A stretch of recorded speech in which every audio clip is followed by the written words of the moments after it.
Hello and welcome to Roger Hale Chess Celebration Round 1. So I'm very pleased to welcome our frequent guest, International Master Nubair. Welcome, Nubair. Thank you, Chris. Welcome, everyone, guys. And yeah, we're very excited. We have GM Robbie Kevishvili playing in the tournament. You can see him on camera in the white on the right. Eddie got the lucky dice roll to get the first round paired against Robbie. And we do have That's great. eight GGT boards total. So got a lot of games to show you guys. We'll be going for about a couple hours today, a couple hours tomorrow. So not covering the whole tournament, but yeah, we try to get to as many games as we can and hope to see some really interesting chess. Also want to thank Roger Hale, who the chess tournament is named after. We can also see, so Roger's a great financial benefactor to the club. We really wouldn't be around without him. Much thanks to Roger for all his help over the years. And we can actually see Roger on camera as well in the back left. So in the blue shirt there. So yeah. And with that, I think we'll get into the first game. That's great. Yeah, let's begin with the games, guys. We have roughly half an hour, 45 minutes past. The game has, the round one has started. We have AD fighting against Robbie. Robbie's playing with the white pieces here. And the Grandmaster has started with 1e4, his favorite move on move number one, King Pawn opening. And we could see some interesting Sicilian, maybe a Nastrov coming out of this. D4 accepted, captures knight f6, knight c3. And yes, we do have a Nastrov English attack, bishop e3, e5. And here, instead of traditional knight to b3, Grandmaster Robbie opted for knight to f3. Now, this move has certain points. If white gets a chance, he likes to go bishop c4, knight g5, and put some pressure on this pawn. But it depends on how black plays next move. Um, b5 is not good here. Sometimes a4 could come earlier. So usually black goes bishop e7 castle. AD, of course, a very experienced player, plays bishop e7, bishop c4 played immediately. I'm a knight b3 guy myself, so I'm not exactly sure what's going on. Yeah, this is like more of a attacking line and a fighting a line where you are trying to make a long castle and trying to do the traditional Nazdorf English attack. But in case if you're playing knight f3, this is more of like a positional approach, or let's say Magnus-like approach, where you are just trying to play for the d5 spot or the bishop g5, knight g5 things. And if black plays at 6, then yes, then black has wasted a move.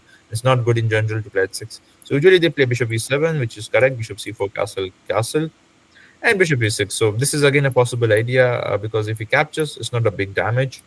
We could simply go queen d7, and eventually the knight comes out and d5. So this is not so good trade for white. If this happens, the rook also gets activated. Hence, the grandmaster opted to just play bishop b3 back, and maybe he will try to get knight to d5 in near future, I believe.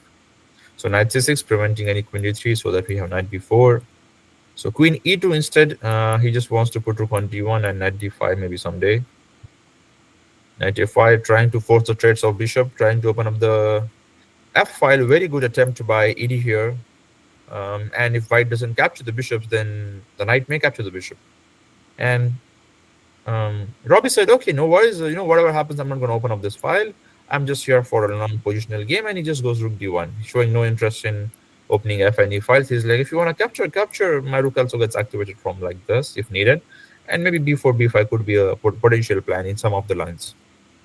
Of course, capture, and usually, or also there's a line or there's a move called rook c8. And many times, the attempt is to just play knight c4 and get this bishop. But again, it gives chance to play something like knight d5, and the problem is after knight e4, we have some bishop b6. There could be problems, some serious troubles. And to avoid this, AD kept it simple by capturing on b3. He gets the bishop, makes sense. AB, queen to c7. To me, it looks roughly equal, but yes, some positional problems black has to solve here. Yeah, the knight or always reminds me of Sveshnikov. I know there's a lot of differences between them, but seem to get that same structure with d6, e5 versus e4 a lot. and now maybe just captures and 95, and uh, Rob is clearly looking for a long positional game, but it's not going to be that easy because Black has only one weaknesses as of now, and it's well defended.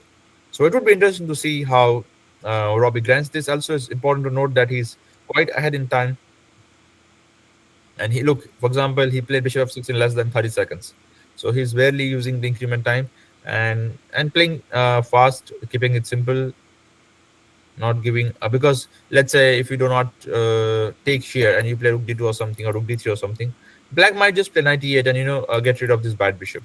So he's like, okay, just capture, and I'm just going to play knight d5 next. I don't want any queen c2 or any counterplay to come. I don't want to calculate knight f6 what is happening after rook d6, or I'm losing this pawn or this pawn, or if I'm winning this pawn or this pawn. He keeps it simple, goes rook c1, defends c2, and threatens knight d5, queen c6, It's interesting. and So the, the anywhere whole knight. game the whole game plans against bishop f6 then. Yeah, he's just clearly playing against this bad bishop, and hoping to win some pawns someday, slowly, slow grind. And by now, we could see he has got nearly 45 minutes time advantage on the clock.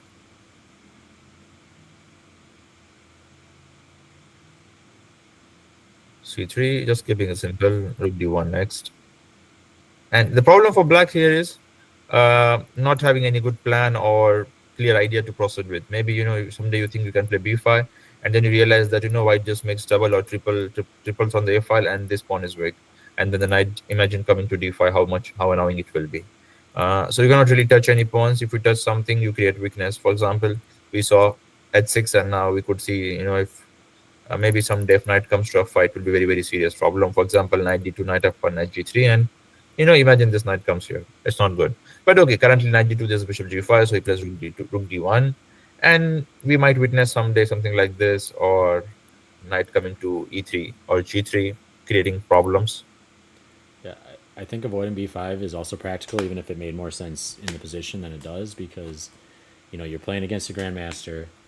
He's going to basically hope he's going to hope you can just sit around and you'll implode your whole position. So I would be avoiding, since I know he's going to outclass me in all the positional decision making, I'd be avoiding making big positional decisions myself, such as playing b5. And kind of say, let's let you figure out how to beat me, and then I'm gonna react. But Absolutely. I mean, Black needs to do something. After all, he's playing against a grandmaster, and even if you're playing against any player, you need to do something. You cannot just sit tight and hope that it will draw someday. Because, for example, we saw that b4 coming, and then again b5 may come, and White will just get rid of his double pawns. He will have another weakness. Maybe the queen might come someday to d5. The rook might come to a7 or b4 again. White will get rid of the back rank sooner or later. So you need to do something. You need to put b5, queen on c4, try to exchange queens, and try to attack some weaknesses or create weaknesses. If you just keep on holding to this pawn, I don't think Black is going to hold this. And with lesser time, and Robbie being so nice blitz player, he could blitz out, anytime if your opponent is in time pressure. It's not a good idea to, get so low on time. Look, he's just simply trying to gain some space on the king side. And for Black, you think for 5 minutes, 10 minutes, 20 minutes, and you still find nothing concrete or any serious way to create a counterplay, and then again you end up playing something like bishop f6, king f8, or g6, or let's say b5 out of frustration one day, and you realize that then you made a mistake, and there's one more problem to solve. Knight might come to d2, then there's no queen c4. He might jump like this, he might go like this. So I think it's practically speaking not a good position to defend for Black. Maybe it's around equal, but not a good one to play against a strong player. yeah, we can already see his time use too. Eddie getting into his usual time trouble, but this isn't quite the right opponent to do it against. Because most of his opponents can't quite super pressure. Sometimes they even blunder themselves, trying to play against Eddie's clock when he gets really low on time. But that's not going to happen to Robbie here, and so I think he will actually be able to show Eddie why you can't waste all your time. Or we'll see, I guess. But Absolutely. So I think it is going to take some time because position is difficult. And we'll come to this game later when maybe Eddie comes to a serious time trouble, or when Robbie starts to blitz out. We have got longer time control, 75 plus 30, and we do have more games to cover as well. So let's maybe go to Dane's game. So we are Rishabh Jain playing against Dane Zager, who also helped to set up this broadcast.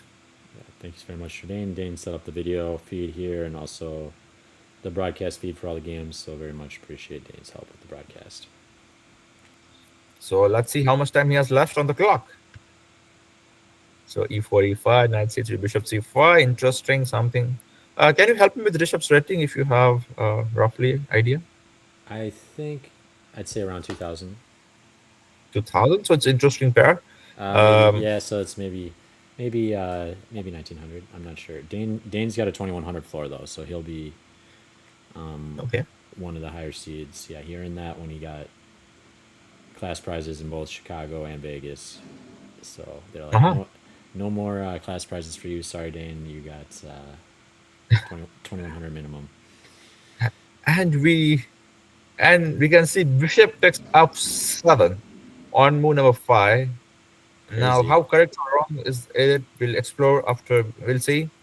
But definitely, I mean, this is not the position to play b5, whether bishop into f7 is coming or not.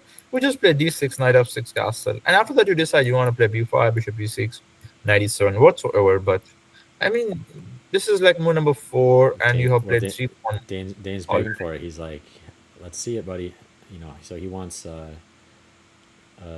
decisive game here. Okay. So let's say takes 6, knight e5, check, king to f8. And I believe queen h5, there is some kind of queen f6 or queen e8 maybe. Actually, I was worried about something like this hanging or the rook hanging there, but maybe it's fine. Queen h5 was Yeah. split, queen e8, queen f5. My initial Maybe, react maybe. my initial reactions is not enough. I mean, And he gets the third pawn, fair enough. But I was just wondering if I could play something like bishop d6 because I don't want to give bishop or just go back somewhere and captures, trying to get bishop b7 and put some pressure on the e4 pawn. Maybe it's not enough because your head can just castle in a move and e5 is coming. what? He Wait, captures. what about bishop f2 intermezzo? Intermezzo is also interesting. I missed it completely. Well spotted. Probably shakes. And this looks much better version for black, I believe.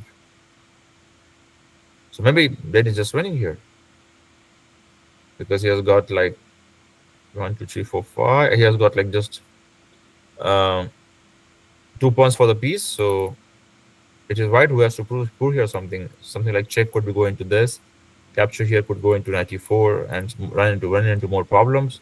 So probably castling is the way here going forward. Yes, still some pressure here, but I believe b4 is coming. Once the e4 hangs, it's not going to be a problem. There's a knight d5 though, so not so And clear. I do get that Dane wasted. He wasted the tempo trying to with b5 encouraging this whole thing, but still, I it reminds me of like Alpin attack. When people play bishop takes f7 against Alpin or in the Alpin, it almost never works. It just looks a little bit naive to me. But who knows? I don't know the position that well. Just I like to count the pieces though, and there's not a lot of conglomeration of force coming in, to follow up that bishop sacrifice, from what I can tell. So Yes. Sometimes it's definitely possible to do that bishop takes f2, bishop takes f7 sacrifice, as you mentioned in Alpine, and on some other lines. But every time, I believe, depending upon the placement of the knights or the development of pieces, the evaluation or the soundness of the sacrifice changes. For example, here, it was maybe an interesting one, but still, it opens up the file at the end of the day. So maybe not so great. And what we have witnessing in the game is maybe a much better version because okay, you are not you didn't get you don't get a pawn extra. You have now 3 pieces. White has now 3 pieces for the piece. Maybe it's equal that way. But at least your king remains safe. You're forcing to trade queens or win a pawn here. So that way you're doing fine. And yes, you get lots of activity of the counterplay. Capture. Maybe he could have delayed the capture by knight d7, but maybe he was not happy with this. So he took and played knight b4, attacking the pawn. But I believe there's a check. This is miss. He could have played this check. And now the point is very simple. After king e6, we just play long castle, and white is simply playing for the initiative here and hoping that it works out somehow. Like take capture, you go here, and you hope that that f4 will somehow checkmate white, black, or something like that. So Yeah, this would have been I feel like I prefer black still a little bit, but yeah, yes, black is up a piece. Um, so I think it wasn't fine to play just dc6 instead of bishop f2. But yes, bishop f2 is definitely worth considering. 27 captures. We have got this live position 94, bishop f5 d3, captures. And he played king d2, which is slightly surprising, but maybe if we look deeper, it's not that bad as king is coming to c3, and maybe the bishop will decide later where exactly the bishop wants to go. I guess Oops. the knight is short retreat squares too, so he's hoping to attack that knight and So with this, white has managed to kick the knight from b4 and without losing any material. Knight a6. Oops, sorry. Okay, f4 saves the pawn. G5. Black immediately going after it. So whether it's king c2 or g3 next. G3, okay, makes takes sense. takes. And I did not like this g3 much because of rook g8 coming and just rook to g2. You just play here. I know your structure gets damaged and stuff like that, but it's more important to save other pawns. And if this guy also gets open, it's good for white because then he will have some counter chances there. But with this block pawns, I don't think white has any chances. Well, I can see where Rashab came from because my instinct was the opposite. I thought I want that conglomeration of pawns, but what you said makes some perfect sense. And now black simply opted for this, and he wanted to go something like rook g2. Hence, white played king e2. So if the check comes, he would like to attack the rook. And maybe white is not that worse because a4 might come someday, and if he manages to exchange one or two more pawns, he'll be very very close to draw, or maybe slightly better, or playing for a win if he gets bishop to d4 and king to f3 with f5 6 setup. Could be very very dangerous for Dane. But right now, the good news is he's up a piece, and he still has some initiative to prove something to get rook to g2 or something. But I believe this is like very very important position right now we have on the board. Maybe knight c5 is also a good idea if you are willing to sacrifice here someday, and something Yeah, like this. I feel like a priority for me is white. Maybe yeah, against that last move you just said, maybe play a4 at some point. Yeah, Just one reasonable because I'm down a piece. I want to trade as many pawns as possible and hope that I can get towards doing absolutely. Yeah. something like sacrificing my bishop for his last pawn, and now he's got two knights. Um, Yes, and knights are not really that good when we have pass pawns or pawns away from each other. And and if I'm black, I'm already trying to, you know, how can I prevent pawn trades? I don't want to trade any pawns. But so maybe for Dane has two options: either this knight a to c5, attacking the pawn, preventing a4, and also knight b6, preventing a4 permanently and trying to get some kind of a knight c4. But it depends. Now he has got two options. He's thinking. He's down to 26 minutes. Shows that it's not that easy position for black, or the game has not been so easy for black. Well, Bishop is continuing to blitz out and has 1 hour 7 minutes on the clock. yeah, it's an interesting time Maybe control 75 plus 30, so it's pretty classical, but they can still pressure the clock a little bit more than a 90 plus 30 game. definitely. All right, maybe let's switch over to the next board. Titus Andrew, who is the second seeded of this event, playing here against Oli Oliver with the black pieces. Shall I flip the board, or it's okay to have white on our side? Whatever you think. I think it's better to just We keep get one thing all right. because We got our underdog. Yeah. So we'll be team Oliver here for the broadcast for the Okay. moment. So d4, d5, c4, e6, Chris Gambit. And he opts for the modern Queen's Gambit. The idea of the modern Queen's Gambit is simply capture on c4 and try to get some kind of b5, defend the pawn, and go on if white plays the natural knight c3. So Oliver goes g3, some kind of a Catalan territory. And here Titus Andrew goes for d takes c4, which is slightly not so good option, but if you have played a6, maybe it's fine. Bishop g2, b5, knight e5, c6. So take is just equal, right? Knight c6, queen b6. Even many times I have seen that people sacrificing just like this. Capture, capture, bishop here, and they're trying to do something from this side. So b5, knight e5, c6 played. And Titus says, no, I'm not in the mood today to sacrifice an exchange or something for this diagonal. And he simply opts for queen to b6. Maybe bishop e3 someday is possible, or even now. So that knight c6 animate with d5, d6 ideas. He goes knight e5, keeps it simple and safe. Rook a7 or bishop b7. Okay, sounds fine. e4, trying to keep pieces on the board. Maybe d5, queen f3 or queen h5 next after castling. Wow, he sacrificed a pawn here. Then, sorry, Chris, will you do that if you are white here? Will you try to defend this pawn by knight c3, knight Yeah, d2, so yeah, or just go well, castle? I need to think, of course, but I mean, I want to defend the pawn. I don't know if knight c3 has b4 issues, but Probably not knight d2 because the d4 hangs, maybe knight c3. And the point is if b4, do we have got knight c4? There are some queen c7 ideas. Or maybe I can start with queen to a4 check first so that you don't have any option like this and you're forced to play like this. And then maybe I can just capture on c4. yeah, we had a nice lecture from Robbie yesterday on opposite side castling, and he talked about Mm-hmm. how important it was when you're attacking an opposite side castling to have a closed center or maintain your center pawns, and so that also kind of, I don't want to sack e4 almost under any circumstances because, I'll sack g4 or some weird pawn, but the idea of sacrificing a central pawn is just not in my wheelhouse.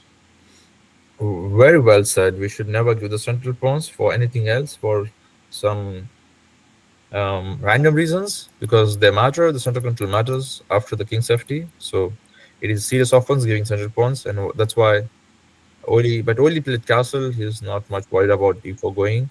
And yes, now Andrew took it. Rook e1, knight f6. And maybe it's such a difficult now to get any kind of d5 here.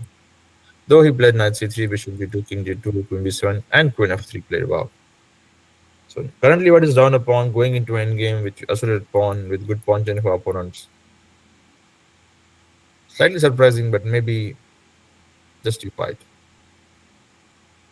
because a4 is coming next, knight e4 is coming next. Maybe bishop g5 is also an option. So knight b6 here, allowing bishop f6.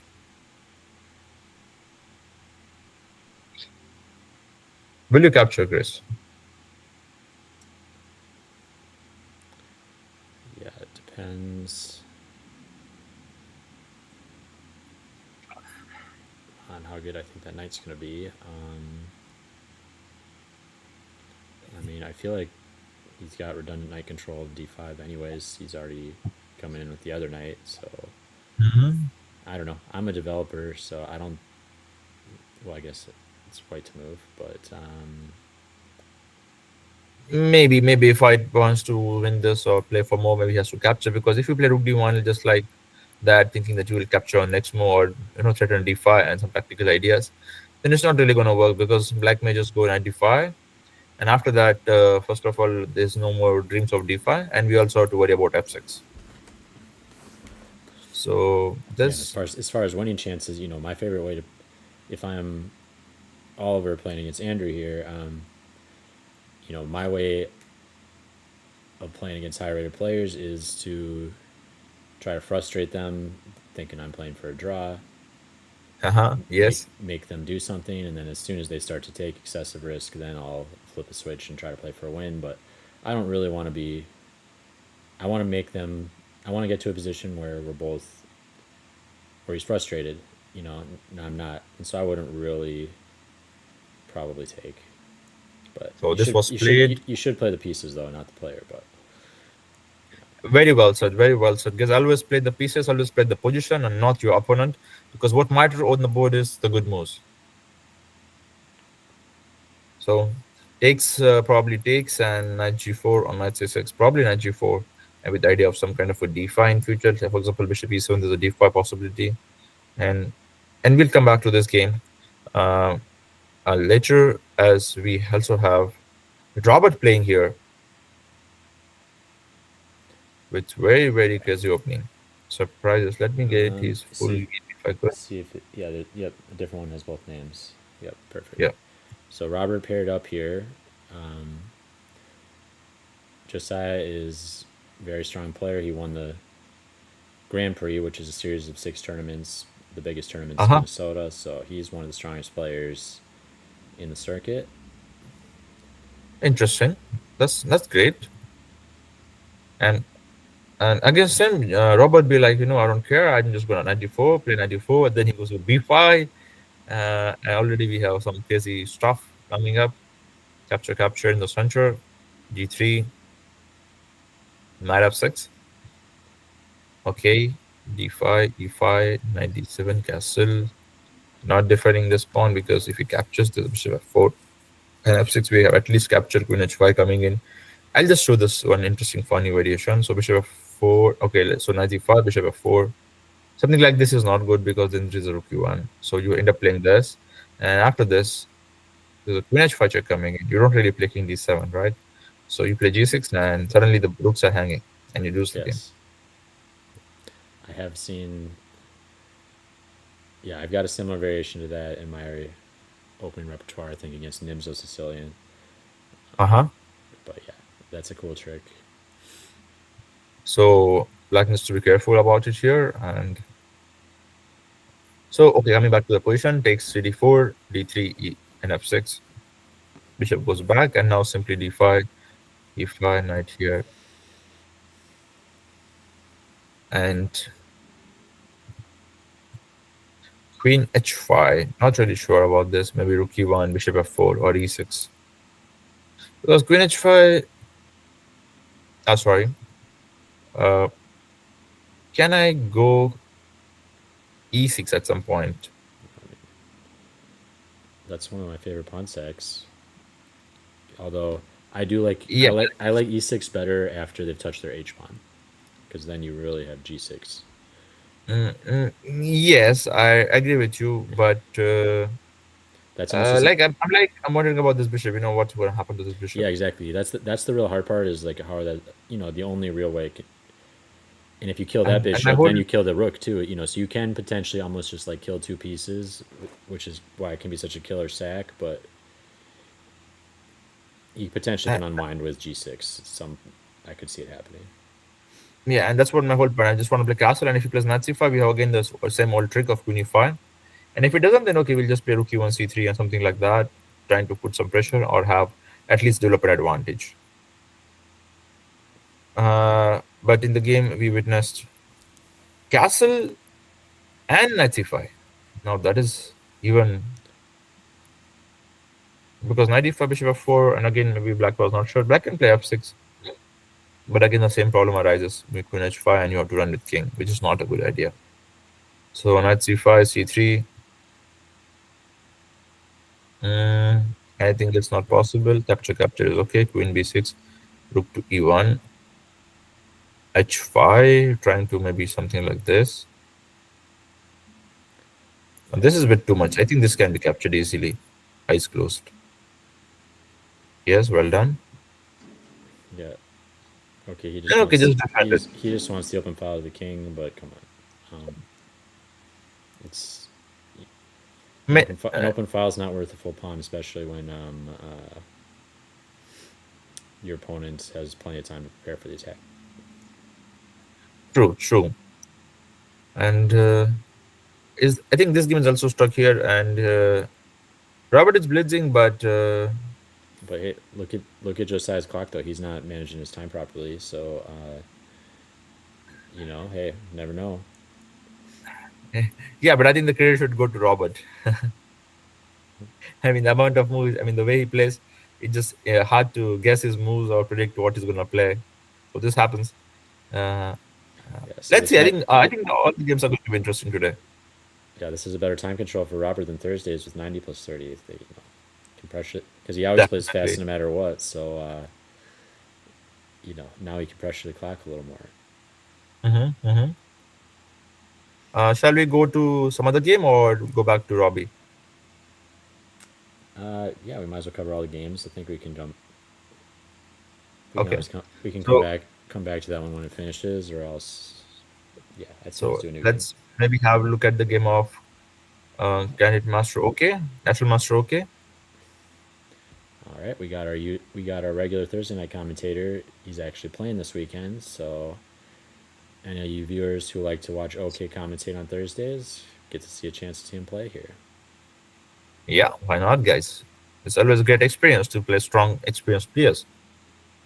He opts here a Slav defense. Okay, he's generally a French player or an Indian player, but here he starts with a simple queen pawn game,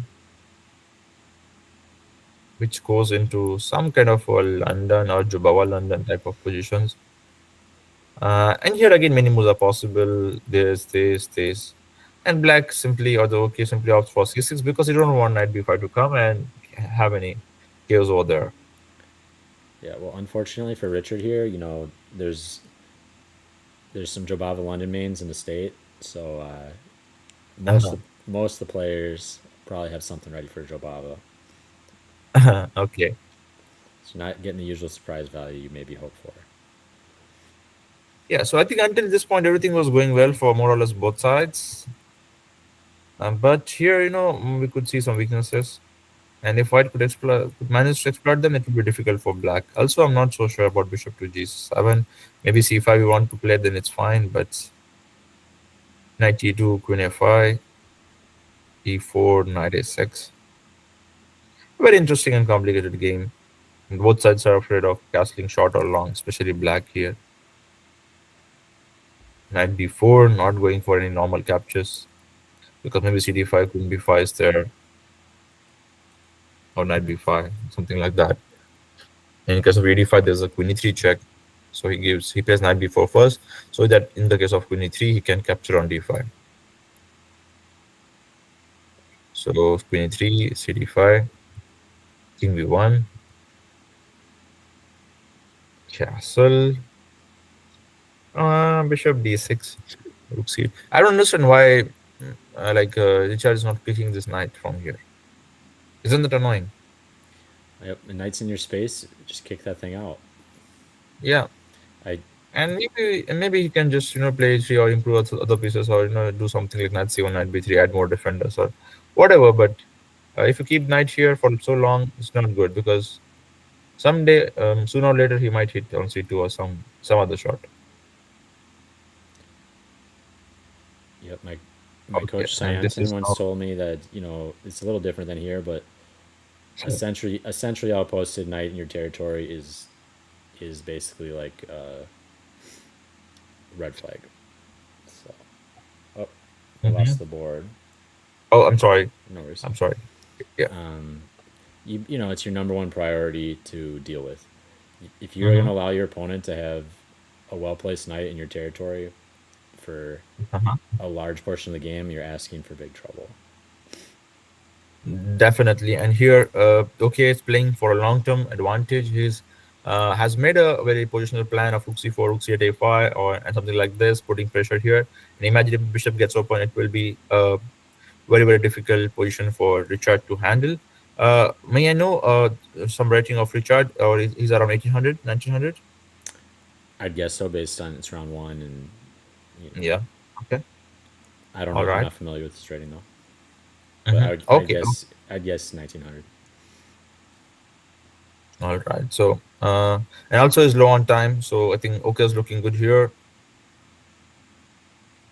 Going back to maybe Tim Jordan versus Yeah, Jordan's Tish gonna. Mahajan.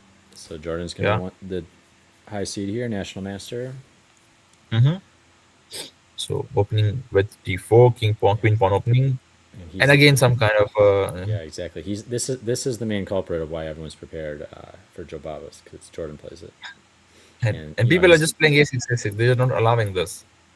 well, he plays it every game, and he's a strong master. So people prepare for masters because All right. they don't want to get obliterated. So yeah, it leads to some prepared Joe Baba London players, hopefully. Okay. And we have got G4 coming out of the box. The rook G1, rook G7 if you capture. So H6 preventing G5, 95. And guys, now do not play, H4 like most after H6 is unplayed by opponent, because first of all, this pawn is a free. And previously, for example, if he captures, let's imagine we have got rook G1. And after H5 or F5, we have got H3, which means that we are going to win the pawn on G7 or win the knight. So there's a guarantee that we will get the pawn back. But in these cases, when we are playing like this after H6, we cannot really play H4, because now after knight G4, rook G1, there's simply H5 or F5, and we do not have some kind of F3, H3 or F3 immediately. So this might be not so good for black. Hence, H6 was played. 95. Okay.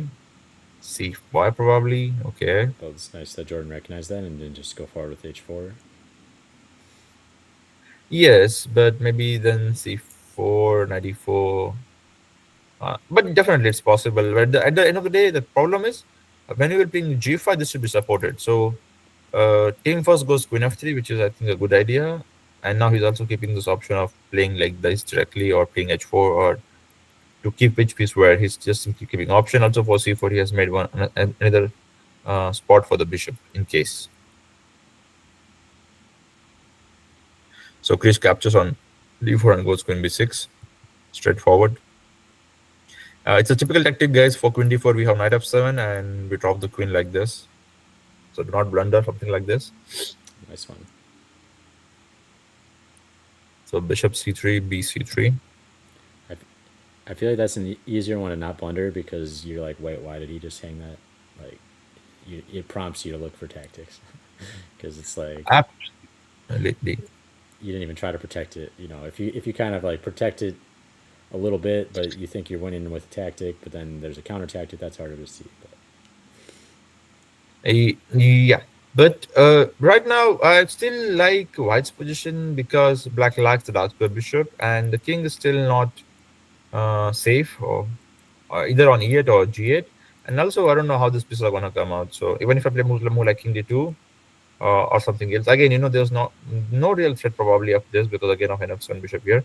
But sometimes what happens is you capture this and you capture here, and then you get a check from here, and then something like 24 comes, and sometimes it could be a problem. So just we need to be sure that we are not blundering there.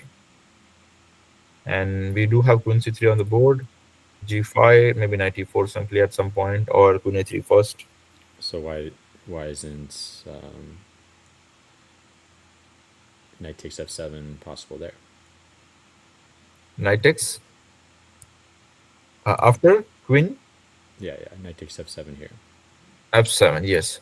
So maybe for this reason, Queen A3 check, and if I go up, maybe you can give a check, and my queen is no longer hanging. And the same goes for this also. There's a Queen A3 Queen before check, Makes sense. and now probably I can capture. So that's the difference, guys. With pawn, if you come into capture on D4, you don't have access to give this check or go Queen B4. We just go capture directly, and Bishop G6 comes.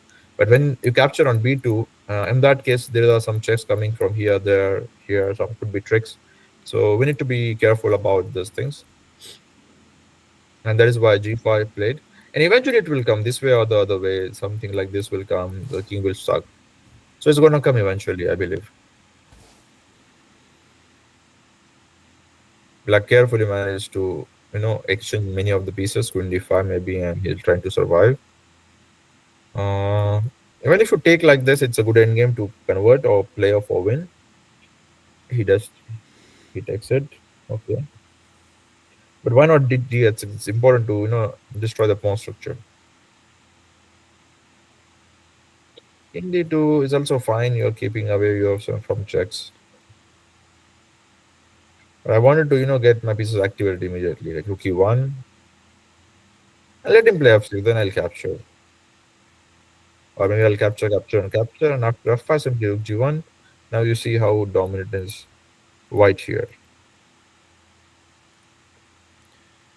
So you consider this dominant, huh? Because I'm still seeing obstacle bishops. You know, I'm saying this because of the activity of the pieces, and the h6 is hanging, rook g6 is coming, rook g7 is coming. So what happens is, if there is, I mean, if the kings are safe, maybe upper bishops are drawn, as you said. Maybe up a pawn or down a pawn doesn't matter much in that case, in those cases, when the kings are safe. But when the kings are exposed or not so clearly safe, upper bishop clearly favors attacking side. Whether you are a good bishop or a bad bishop, doesn't matter much. What matters is if you are attacking or not against the bad king or the poor king. So here, this is also not so good bishop, not doing much, but okay, still better than this, because this is doing absolutely nothing. And for that reason, it is better for white because we have got some activity and we are also threatening e6 at some point. So yeah, I think close to winning for white this kind of positions. I mean, of course, with some good technique and technical play, but yeah, as a black, we should try to avoid such positions.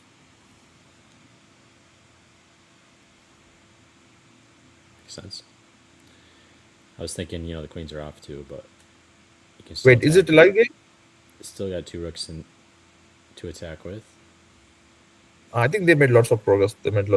So after 95, bishop e5, no rook e1 was played, bishop e5 was played, rook g8, capture, capture, rook g1. Still better for white, but not completely. The rook g8 coming, b5, bishop b7 is there. But he might get a pawn. This is weak. And now white is definitely in the driver's seat, and this pawn will be almost unstoppable to. This will be almost impossible to stop. Like even if you go like this, it's tough.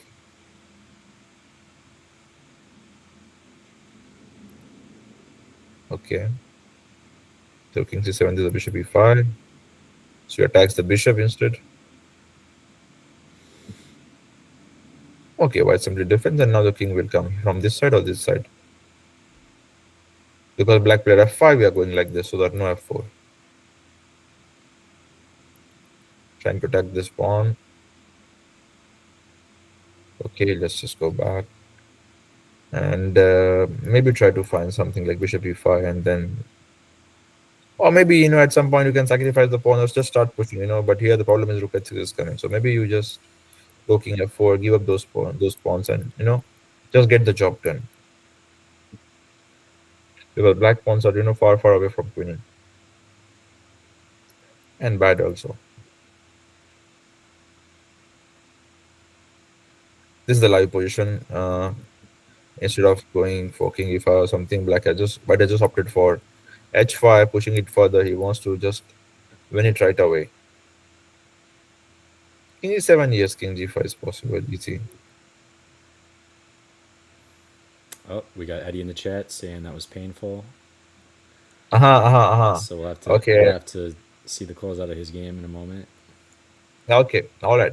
Oh, he got checkmated there. So let's see, guys, what happened with Eddie there. We were checking this game until this point, and I was saying it's important to play some kind of d5, but black didn't. He played queen b6. We got b4, and we saw this g3 h4 improvement.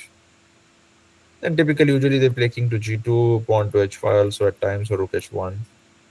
Some kind of attacks are also possible, or also you just try to play the positional version. Or also it's safe to come from here also. White, Robbie just improves his knight, playing fast. AD thinks things and burns time and creates weaknesses with G6. Now H5 is simple idea. He didn't play it, but he should have played this H5. Otherwise, Black will play H5 and it will be a slightly longer game. So okay, he managed to get knight to D5, followed by rook to F3 at some point, or G41 here. Yes, this is also good. You know, And AD maybe didn't he's have any hoping chance. maybe he was hoping for H5, knowing he would break it down with G4. Yeah, there's a rook G3, rook H3 coming in, H5 is coming in. And white, black is not even having this queen C3 source. That is important to have. So I believe it's very difficult to hold for human. Rook E8, maybe H5, rook E6, something like that. Yeah, Rook E8 is an F6 check.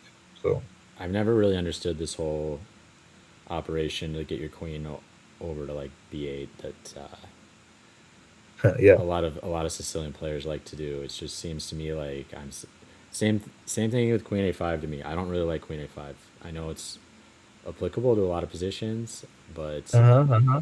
to me, I just feel like I'm putting my queen out to pasture and I'm asking my opponent to kill my king or potentially get some tactics against my queen that I have to retreat. But Maybe I think the main problem is people studied the Kasparov and Karpov games from the World Championship, and they used to play Sicilians, and they used to play like Rook E8, Rook C8, Queen D8, Queen C7, Queen B8, all those slow manuals and such kind of moves. So people end up playing like this, but in modern chess, such things are not really good, and we already see there's a significant drop in black people opting for Max kind of positions I, because that's not really good to play slowly in this past era or the modern chess era. my strongest impression is when Alisher Suleimanov beat Magnus. Magnus himself couldn't withstand an attack with his queen sidelined way back on B8 and a knight pushed back to E8. So, but anyways, Let's see now how Robbie finishes now this it's off. just one way traffic. I mean, look at this game. Yeah, It's just absolutely. gonna get massacred. It just finish it your way. You get rook to G3, H3, king to G2, rook to H1, or just lift them up to F3. Uh, it's just one way traffic. At This G6, at G6, Queen G6, and for Queen G7, there's knight F6. And if you don't play Queen G7, you anyway lose with rook H3. So yeah, this and is and sadly for this also there's a Queen G6, knight E7. So if you go here, it's mate with this, and for Queen F7, at least he has got 97, followed by winning exchange and material, if not some mate. this is kind of shocking to me a little bit because I'm not too used to seeing this Knight Arf Sveshnikov structure get brutally mated on the king side. I mean, usually Yeah. White's got some more play on the queen side and stuff like that, or it's more positional game. But Hmm. not too often I've seen a brutal attack, like the dragon or something like that. So it's, I mean, of course, Neidorf, Neidorf's Neidorf, and there's going to be attacking lines in every pawn structure. But I'll call it was sort of an attack, and such things are possible. As you said, once the queen goes to B8 or very far from the king, and the moment he went to the B8, he played G4. Like, okay, you don't have any there's a square, he could go here, but once the queen goes away, it becomes easier to start attacking. And also, he created weaknesses here unnecessarily, like this was not needed. well, Then he also played. when did he play Queen C7? Was that a misplacement to start, Yeah, he should or try to, keep at least queen on the light squares because he lacks the light square bishop and he has got the dark square one. So at least try to keep queen on the light squares, do something, but keep it on the light square so that you at least control some squares. But he didn't do anything. He just prevented this and also played h5 himself. So this was about to come someday. Or he could go maybe queen d7 and try to hold like this. This could also be a possibility. And now g4 is not that easy to achieve. yeah, I feel like this is like a dream. This is like a dream type of position for a high rated player too, just to get a solid advantage. He can press forever, and okay, Absolutely. you're gonna have I that also terrible played one bishop. You're gonna implode at some point. yeah, yeah. I also played one very important game like this and recently in my France trip, where I won the Washington Open. My opponent was half a point ahead. He was leading the event, and also it was like kind of. And I purposefully went into opposite color bishops, and with 7 points on the board, he thought it's just close position or with blocks. But I had all the activity and he had nothing. So he just wanted to wait. I transferred my king from f1 to g1 to a2 and just did attack. And in 5 moves, he just collapsed because there were so many weaknesses with upper color bishop. So I could relate this attack. The sudden attack is very, very dangerous. And you could not, and many times, the defending side cannot do much because of Well, the weaknesses already there in the position. I am pretty impressed by Eddie though with his opening choice, just going full force Najdorf into a 2600 plus USCF Yeah. Grandmaster. So showing no fear, just saying let's do it. I'm not going to try to surprise you. I'm just going to try to play a sharp, fierce game, and that's what we got. Unfortunately, not in Eddie's favor, but still an interesting game to watch. Definitely, the opening was successful for Eddie. I mean, he really played well, equalized it well. After the opening part, he started taking some time, and probably after this particular moment, takes nine. I mean, Rook C1. He could have done something more active, or could have kept this bishop somehow on the board. But he just decided to give the bishop. That was not a good idea. Otherwise, I think he was doing fine. And maybe for knight d4, maybe you can just go bishop d8 in some position, or maybe queen d8 first, and just save it. Just save the bishop. It's fine. You play b5, you give bishop b6, and you put rook d8. Or you don't just blunder this. You go king here, try to get f5, something like this. Keep bishop on d8. Control these squares, and don't give up the light square bishop because that is your strength. You have got bishop pair. I know they are not that active or good at the moment, but you can make them active. So find those spots, go queen b8 directly, and do not create weaknesses which white could exploit in future. So maybe something like this would have been even better position for AD because of two bishops. Yeah, and back up just before we play bishop takes f6. Uh-huh. This is also to me another example. Even if I don't understand this position perfectly, after we've analyzed it a bit, of why bishops are Hmm. better than knights, or just one reason. Because here's another perfect example: the bishop is staring at the knight. The bishop can play Yeah, bishop takes f6 at any moment it wants. White but knight chooses. cannot. Yeah, and you get these dynamics all the time, where you can also imagine bishop g7 staring at knight e5, or bishops stare at knights and the knights just lay themselves outposted. So that naturally gives the bishop player, a chance to have more options, more choices, and then sometimes they can play just a snap bishop takes f6 because they know it's better positionally. You didn't provoke it with h6 or anything, but they've just had that option, and it happens to be good in this position, so let's do it. So yeah, I think that's just another interesting example to me that reinforces why I like bishops more than knights. Definitely, definitely. And same also could happen after this. Like this was his AD's chance to go queen b8 or bishop d8. And again, the knight could actually not go anywhere. And again, as you said, the bishop could take the knight whenever he wants, and but knight cannot do much. So this could again be applicable for black or Eddie here to take advantage of the fact that if someday the rook goes somewhere, or let's say e1, we can also play f5 and put some pressure on this knight, and eventually kick off by playing b5, queen b7. It's a long journey to get g6 f5 or f5 directly with king h8 or not. We need to plan it well, but as of now, I could definitely say that it's if anyone is better, it's black. It's black here. All right, maybe we go to the dense board. Oh my gosh, what is this position? He's up a piece. The pawns are going forward. There is no rook d1,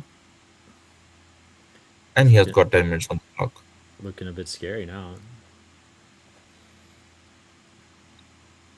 Maybe let's go back to something where we left and try to understand. Uh, so we saw bishop 7, king f7, knight e5, queen h5, queen e8, and this knight c6, queen c5 position where they went into the end game with king e2, king c3. Oh no, he didn't work. He didn't go king c3. This would have been even more brave. just going like this, bishop g5, rook d1, trying to attack immediately. Because c3 is a bit slow, you give him chance to maneuver again here. And this looks bit, I don't know how to call it. It is just awkward for me Yep. to play most likely king How's the d2. development all going to happen? It seems pretty slow. Yeah, so maybe just king c3 and okay, let him play a5 knight, whatever. You just give check and just try to go forward with the attack. But c3 doesn't give that chance because then the bishop remains bad behind the pawn. Even g5, maybe not necessarily something like knight c5 is enough. But then be like, I'm up a piece, why I should be bothering about such things? He just goes g5, g3, capture, rook g8 maybe. Makes sense. Now rook g2 is very, very dangerous with this knights coming in. It's just losing, I believe. So he finds a new spot for the king. Aha. This knight looks a little bit... Okay, if you're going to play knight d3 next, no, it doesn't matter much. But I don't know why then wants to put knight in this a file. I can see that, he doesn't want his opponent to develop the bishop, but it's a bit too much, to keep both the knights in the corner of the board when you could simply do the same thing with this knight also and still have one knight in the center of the board. Or also you could play knight d3 and with the same idea, if the bishop moves b2 hangs, and maybe for the first time we have a position where knight can capture the bishop, but bishop cannot. Yeah, the one thing I'm noticing, I was liking Black's position throughout the game. I thought the sack was a bit Mm-hmm. dubious, but the one thing I am liking is that I feel like Dane's got two knights. Knights need outposts protected by his own pawns, and I'm not really seeing a lot of great outposts. So if I was white, I'd be really hyper focused on just keeping my opponent's knights as bad as I possibly can with my pawns. But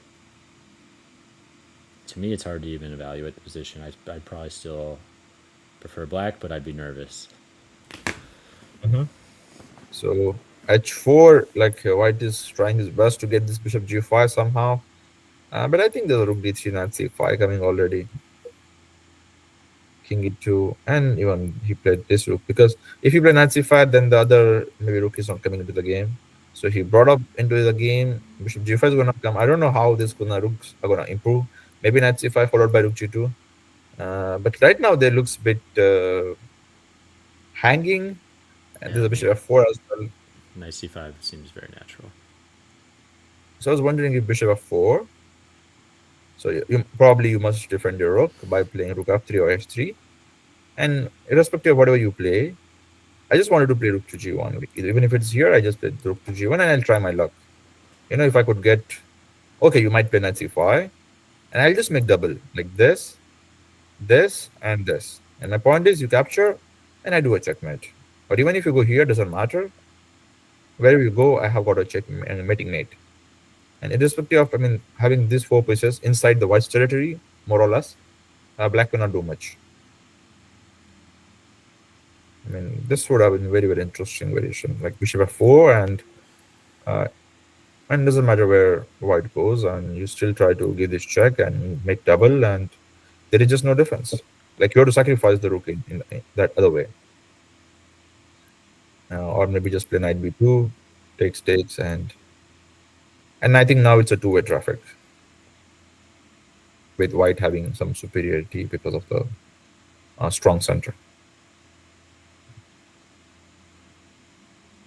But it was missed. White just played with g1.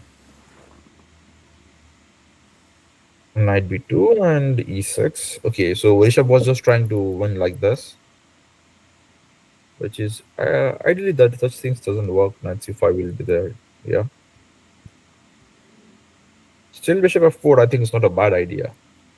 You trade one rook and you get the open file, and you have got this piece over there. But maybe in this case now there's an knight e4 and we don't have f6 coming in.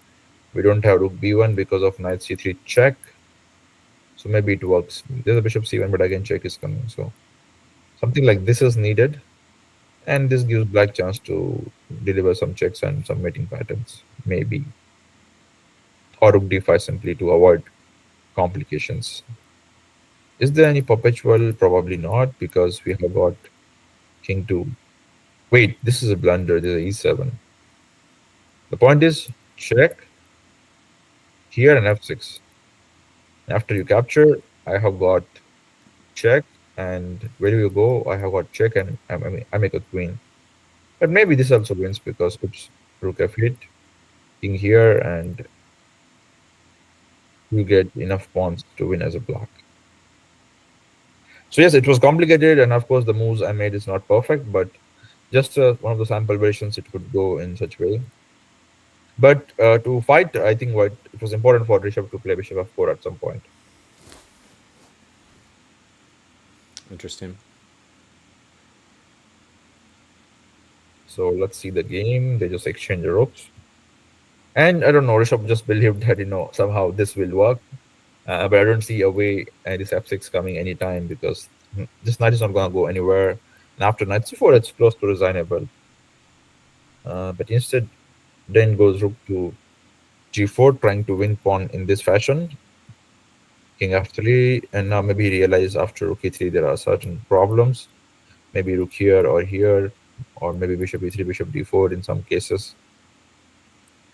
So he goes h5 and puts the ball in Rishabh's court. How he's gonna defend this ideas? I think it's winning for Den.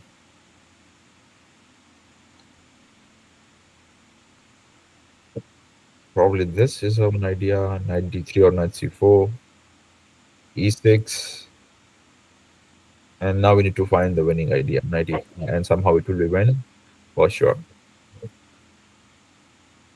Nice. Those pawns were pretty scary, but it's double edged and they can get picked off quickly if not careful. Yeah, yeah. So I think Den is going to win this. He has got 6 minutes on the clock, which I believe is enough time with 30 seconds increment, and he has got a lot of experience as well. So should be winning. Any particular game you would have like to look, Robert or Titus, Andrew? Yeah, we looked at all the games. I mean, do you see another? I see.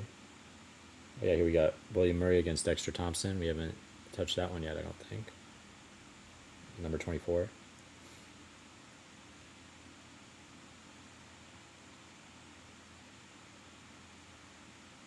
maybe it's number 27. Okay. So okay, let's have a look at the game between Thompson Dexter versus Murray William. All right. It was a perk difference. Interesting. Wait, did the white player arrive 15 minutes late? Maybe this is just a clock error. So it goes into what we call it, Pillador defense. No, yeah, Yes. Pillador. Yes, I heard from Eddie that Bill Murray is a every game, or not every game, but he loves to play More or queen less. trade. Loves to play queen trade Philidor, so Okay. he likes his end games. But honestly speaking, these endgames are not good for white. It's just equal. It's just like black is favorable in that way, so there is just no advantage. It's just kind of endgames, I would tell. It's basically the person or the player who plays better endgame wins this. But in general, as such, there is no such advantage here for any sides, despite black castling uh, getting bracked. Because there's going to be knight d7, c6, bishop b4 at some point, or h6, bishop b6. And also, this knight is slightly misplaced. Always has to defend this pawn. I cannot go to c4. So some problems there. A lot of times it just goes back to b1. It's kind of funny line. Yeah, that could be a good idea, but you need to spend another move for to get it done. Anisha's course recommends knight b1, not immediately, but later. But after some point, yeah? After bishop c, Maybe bishop, bishop c, e3. bishop c4 to start. Yeah, bishop c4, king e8, and maybe later. Yeah. Makes sense. But knight b1 is a good idea, but if you're going to c4, but if you're putting bishop to c4, then what's the point of playing this? I'm not. It's not. It's a few moves down the line, but it is the funny move later, and it's like, oh, okay, you have to know that. Mhm. Okay. So guys, keep this idea in mind. Sometime you could do this maneuver, but be After they careful. play knight Don't. c6, because you're gonna play c3 next or whatever. So, Okay. but there's you can also check out Anish's chessable course Uh, is where I got that idea from. Yeah, definitely. So, but Anish recommended to capture on e5. Are you sure? I believe so. And he said just Really? it's chessable course, so he's recommending it to maybe he Because doesn't want to usually do it I would himself. say knight f3 or something like anything, but not going into this. Well, I think in certain move orders you can't avoid. Yeah, it depends the first few moves, right? Maybe He I recommends got something it. else Maybe against knight f3, right? This it's only against the knight c3. I think what you're saying is correct, but maybe it's in this line because this line this is the best. Got it. Yeah, Yeah, and it's now you're very. not I'm resolving not. on I b1. don't know all the nuances perfectly. Just some Yeah. general ideas. So, But but the regular Philidor or the typical Philidor is this with knight f6, knight c3 because that's the whole point. You misplace this knight to defend this pawn, and then you play e5. That's the whole idea. And if you play e5, it's really very bad. Like it's like this is some kind of a perk, and you are mixing King's Indian with e5. I mean, so this is just bad version. But this one is definitely playable. Bishop e6 and f3 97, as I said, and they'll be just all right. Just you need to be careful about this knight b5 coming at some point later. If you are careless, it could be a problem. But even sometimes King's Indian like moves like we play in Berlin, are also fine. You just need to prevent this. That's the whole point. Some people even play like this bishop d6, and they're like, we don't care about the bishop. You take it. So even it's possible to play like this. But if you're a bishop lover, guys, king c8 is the move. And looks like William Murray is bishop lover, so he goes king c8. we got Connor in the chat saying some tricky games today. Thanks for Mm-hmm. joining, Connor. Hi, Connor. How are you doing? A6. Uh, not really a big fan. Usually you should be playing like this because 95 is something to be worried about. And if you play A6, then you have made some compromise. A6, A3, both players scared of this. Probably. But that's not a good idea. Just an 95 always. But okay, they just copied. I don't know what happened really.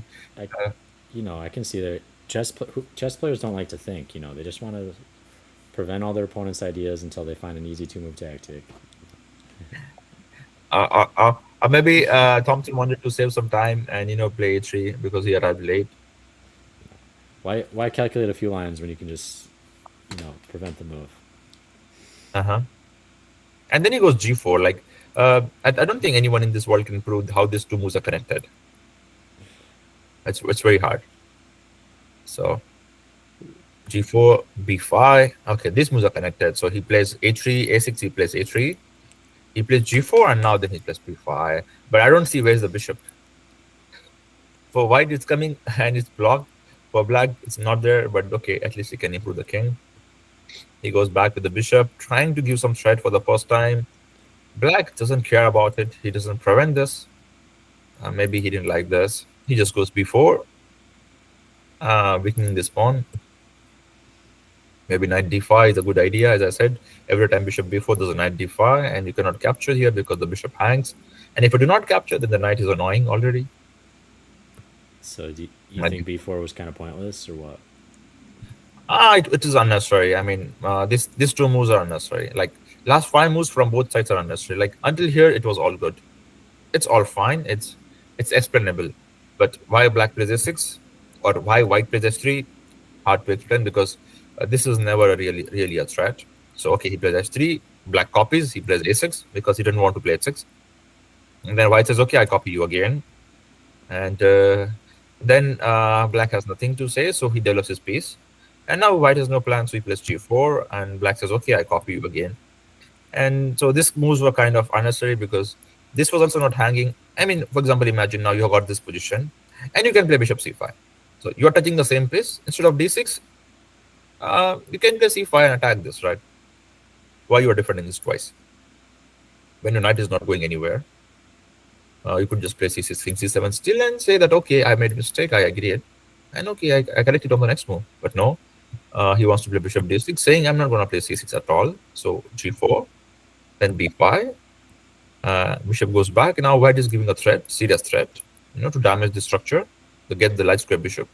Black says, I have got more important threat before, which is not, and gets white ends up getting good position. Yeah, see, to me, this is all a bit illogical because, you basically go into this position. It looks. I'm not sure the ratings right now. I think Dexter Thompson's actually a little. These are their FIDE ratings. I think maybe Dexter Uh-huh. Thompson is a bit higher rated even, but Okay. you play you play this queen trade Philidor, and then it felt like, okay. Then he's like, oh, I'm frustrated. I want some winning chances. Let me play a6, b5. Let me try to get something going because I need to do something. And it's like, if you were trying to get something going as black, why not play a more ambitious opening? And then, I get you play it all the time and stuff, but then if you are playing for the pure endgames, then just throwing your pawns is going to lead to endgame weaknesses. So it's, to me, it just feels like the whole game plan. It's like, okay, we went for chill, passive, and then now we're going to lash out.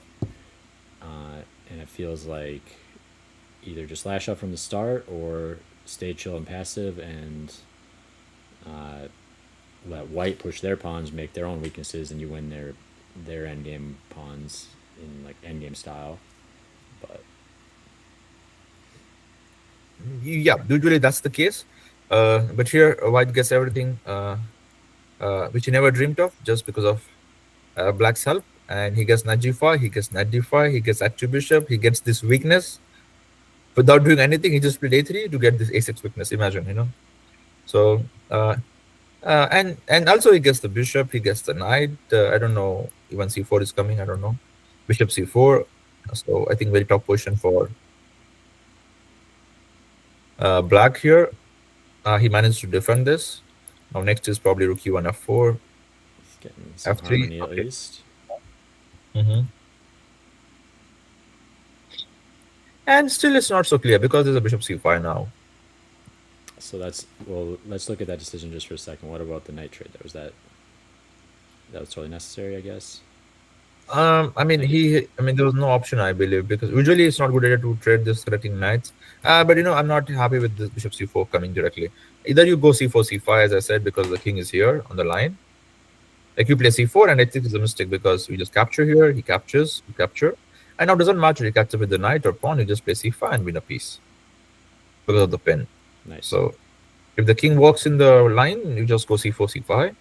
If the king is not walking in the line, just capture the bishop, capture the knight. Doesn't matter, you capture with the knight or pawn, whatever. You just play bishop c4 because you have got a clear target on both sides. You look, I'll just demonstrate this with h6. So let's say h6, knight e6, f e6, knight f6. So if you capture with g, then you have got additional weakness.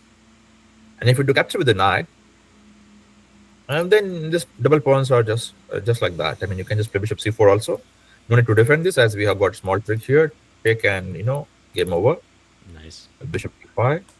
So it's just technical win. Like you play rook e8 or whatever, and then you have got all the options in the world. You can play f3, h4, g5, make rook d3, rook d1, go rook. Try to get c3, b4, or go rook a1, attack this weakness number 1, weakness number 2, or create weakness number 3 in the g file or something like that. So it's just technical win. So it is recommended to just exchange of pieces and enjoy your bishop pair advantage because you have got everything from the opening which you wanted, and suddenly out of nowhere now you are playing bishop c4 and giving chances to play move like this. And now after king e7, actually he'll be defending this weakness. This won't be a serious weakness because we don't know what's happening with this bishop. Also, the structure is not fixed now. It's flexible. The bishop might improve in future. So again, lots of unnecessary trades or things happen for white. And black improved. Like imagine this king going from here to c8 and then again coming back to e7. And surviving because white didn't punish black for the same. Was pawn takes for sure correct over bishop takes? D5? Good question.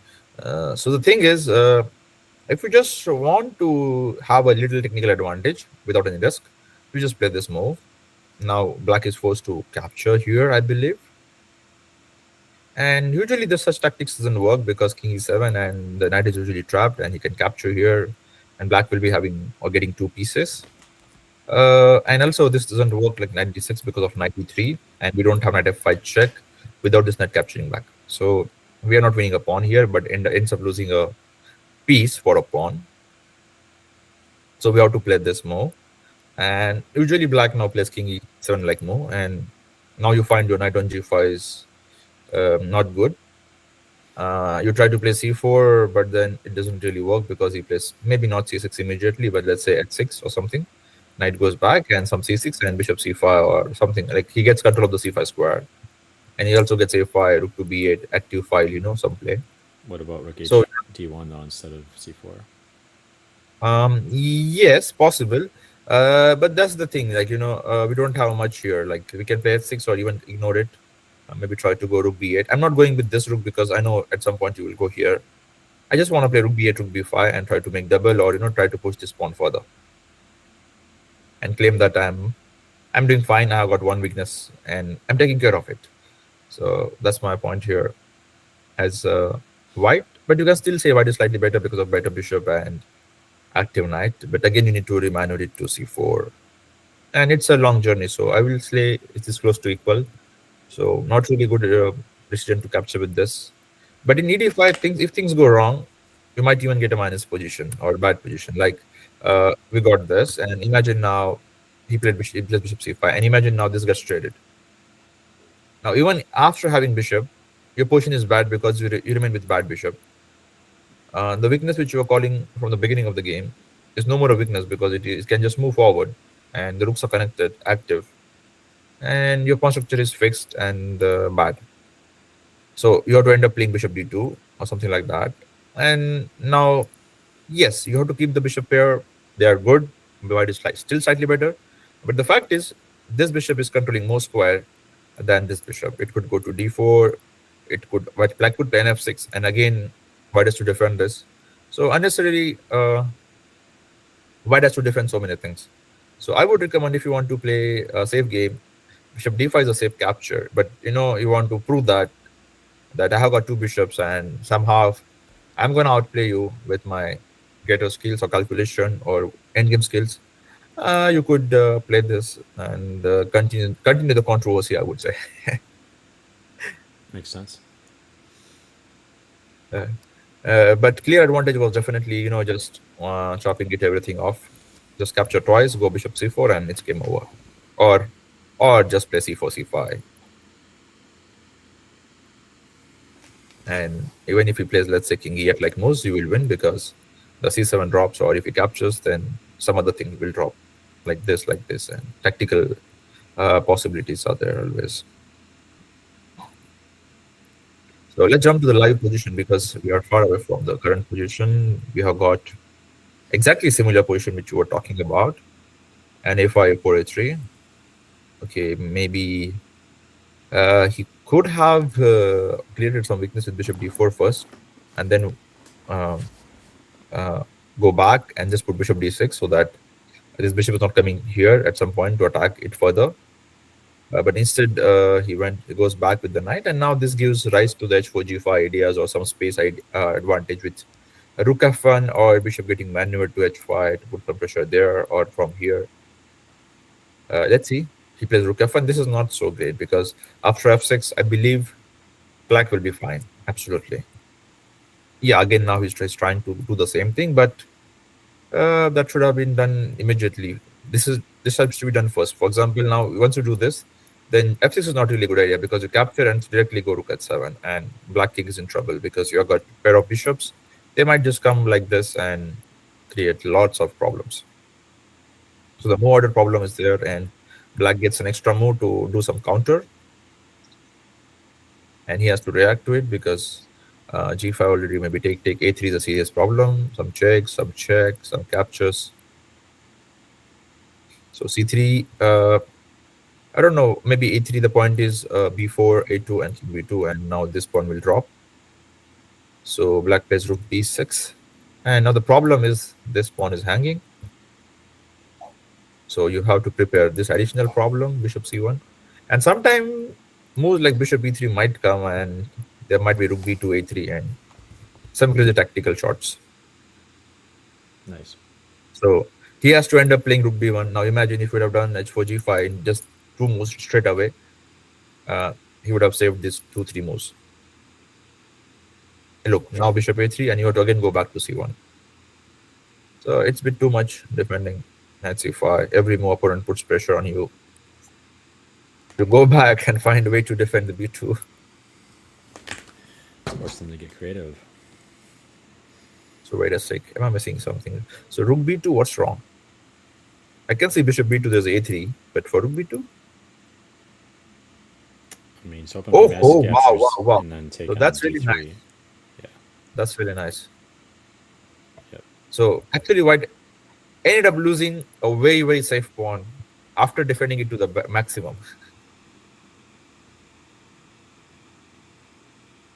And wait, this is the live position? This is the live position. And Thompson has missed it just like I also missed it. So nothing very, very nicely placed by Muria William here with black pieces after getting cramp position in the opening. Well, he's used to it. It's his pet. Yeah, but this ace is b5, b4. Wow. Crazy. This is just crazy. And yeah, openings don't decide chess games. Good moves. Yeah. Good moves at the end of games do. Which we're seeing one right here. Yeah. Just a moment, I'll be back. Perfect. I'm gonna grab a drink of water while he steps away.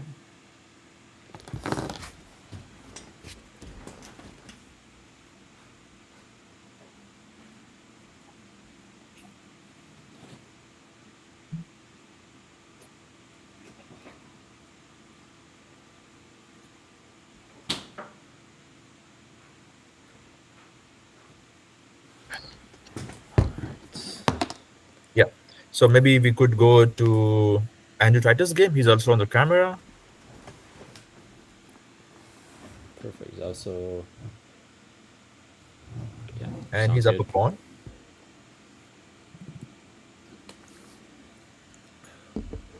He's up at 2 pawns. His opponent trying to survive. Smooth cruise for all the favorites in round 1 so far.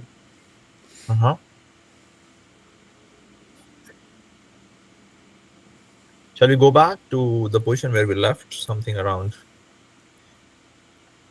I think we left it around this queen f3, king f3. And I think he got a pawn out of the opening, right? I mean, he took this, right? The modern QGT. Yeah, and he took. So, remember, he just hung e4 for no reason. Yeah, absolutely. This was completely unnecessarily. Like, just defending was a good idea. And he just got losing position out of the opening, but he's still fighting. Very well done, Oliver Oli. So Anurad is a strong player. He gives a pawn, gets activity. He sacked that pawn for vibes.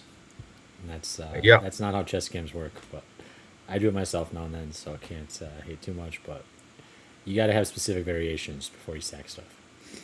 I would have loved this rook coming to d8. Just keeping activity there.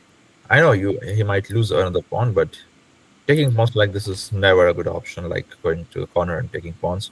There might be a f5 or rook d3 check to start with. This is a knight d5, and at least you can take this pawn. After which the game is just over, I believe.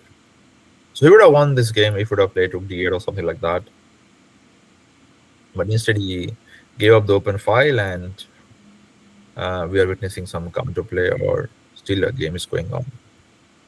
Because now look, the bishop was very, very powerful and strong, but it got blocked by the knight, and that is why he could not win this immediately. Also, the king comes in now. So 1, 2, 3, 4, 5 versus 4. So knight into a2, a6, and the knight is trapped. So guys, don't plunder like this. If your opponent offers a free pawn, just look for it, what he wants, and come back. It's okay to come back. Wow, he's going after this. Again, the knight got stuck. King d3 only move to prevent this.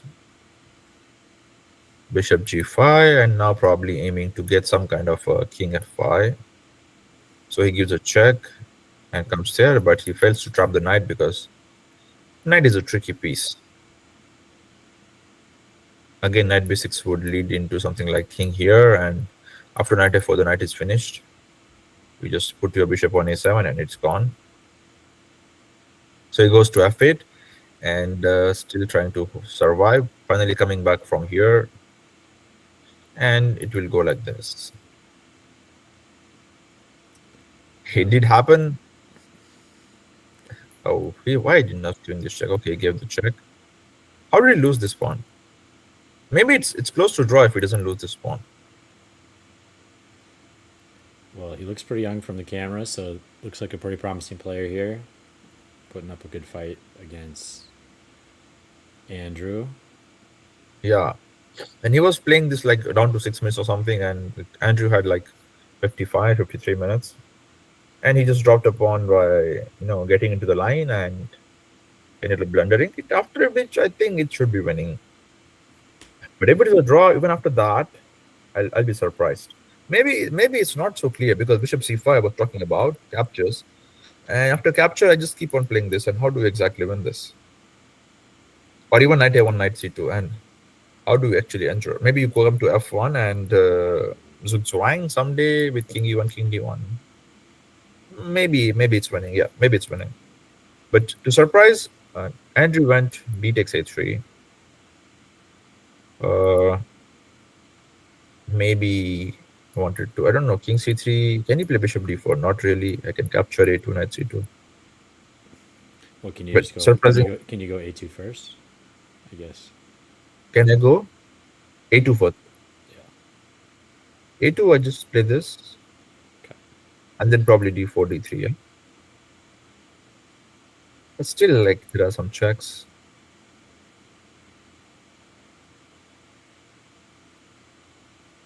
And I'm just one more away from drawing, but maybe I'm not drawing this because there's a bishop e1. Oh wait, king a2, king c3, king a3, d2. Yeah, I'm not drawing this. And the bishop. Wait, I'm drawing this, right? Take b4. Maybe black is winning, but definitely some drawing chances in this. But if I play bishop c5, it's easy, I think.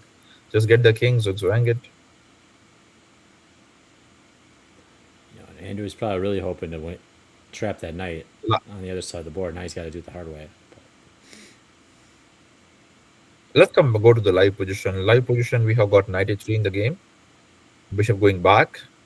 Because maybe he thought d4, yeah, he has got knight c4, knight f5, which draws instantly. Makes sense. And talking about something like this is not good because this and this. So he goes bishop c5, he goes knight c2, forcing d4 or bishop b4. D4, knight e1. And now probably the king will come, but the bishop is not so active behind the pawns. It would have been better here or somewhere here. He changes the different mechanism to d3, e1, and c1 or e5. Is this a draw? This looks like draw to me.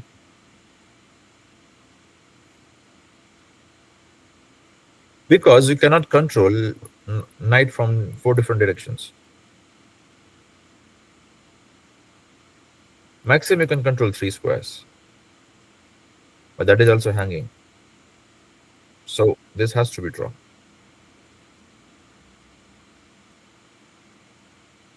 Wow. Well, we'll see if that's the result we actually get. You never know what happens. But And and it's very simple. Like it's very hard to go wrong here because you just have to play these 2 moves. you cannot really control the c1 knight coming to c1. Anyway, white is going to play knight a3. So whatever you could do maximum is go bishop to a3, which he did. And now you cannot control knight e5. You could control any one of the squares by going this or this, but you cannot control these four squares, as I said. So this is going to be a So, draw. so you think b takes a3 was a pretty big mistake then?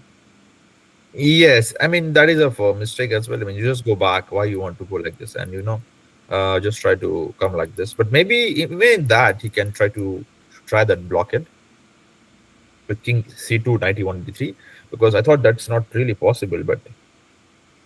But in my opinion, that should be winning because, oh, sorry, or maybe a4 or ab4, whatever.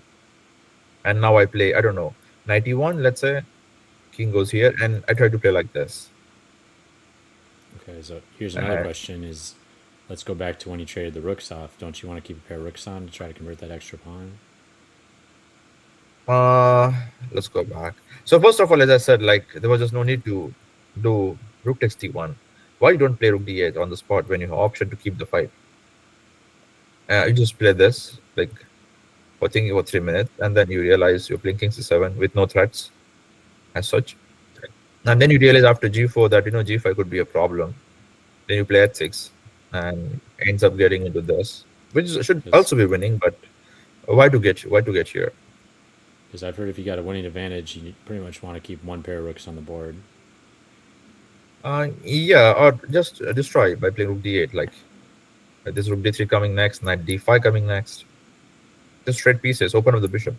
It is so strong, bishop, and it's just game over. There is no way to defend the b2 pawn. So that's the one critical mistake, I would say.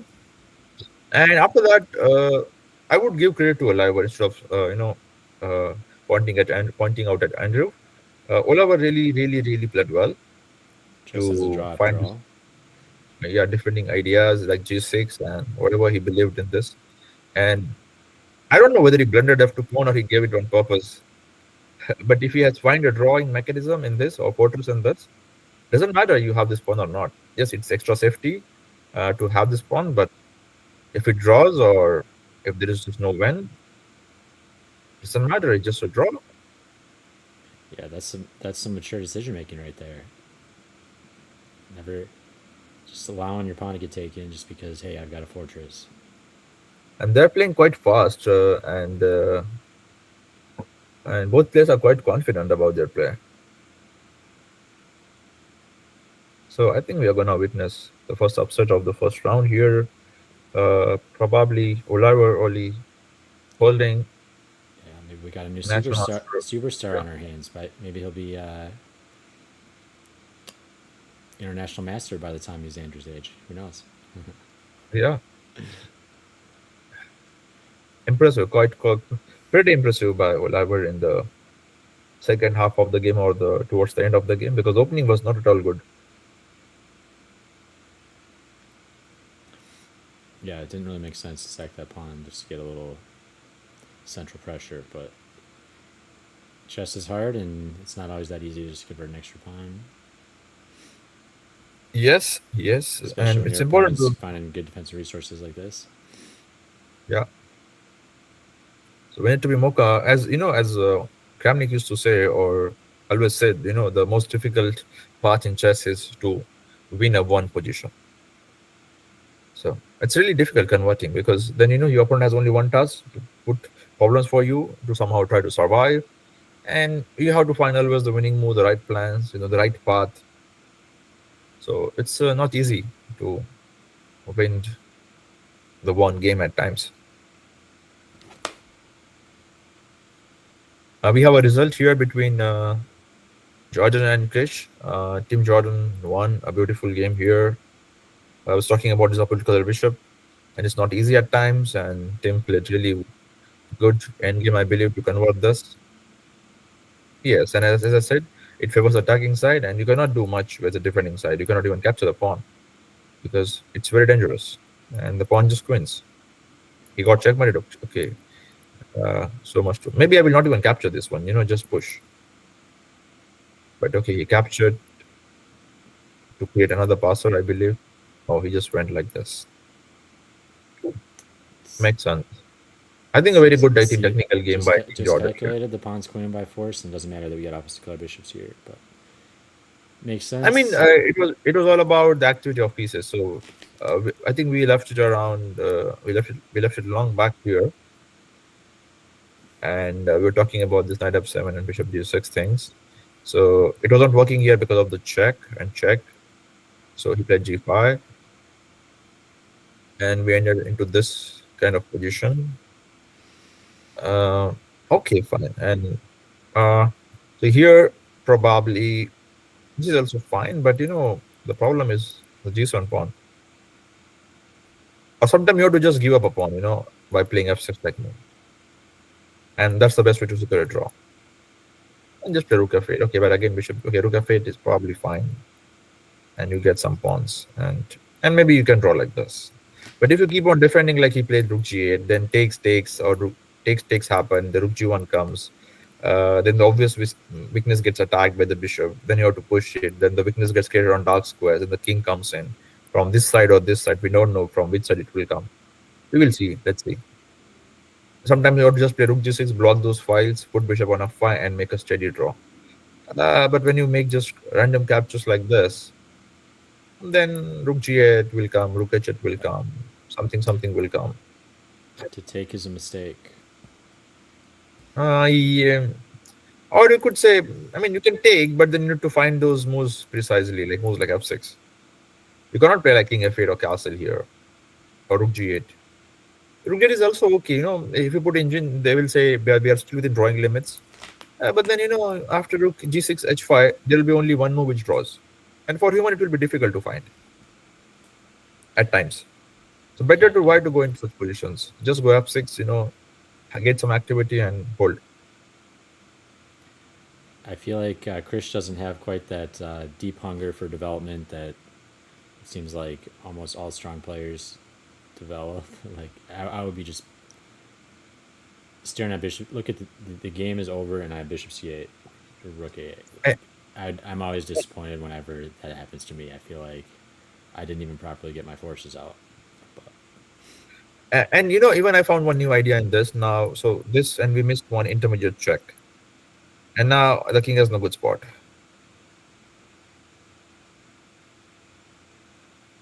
it's like not even making your opponent calculate properly if you don't have any So active pieces. But and this is not doesn't look good, but maybe this draws because the f2 hangs.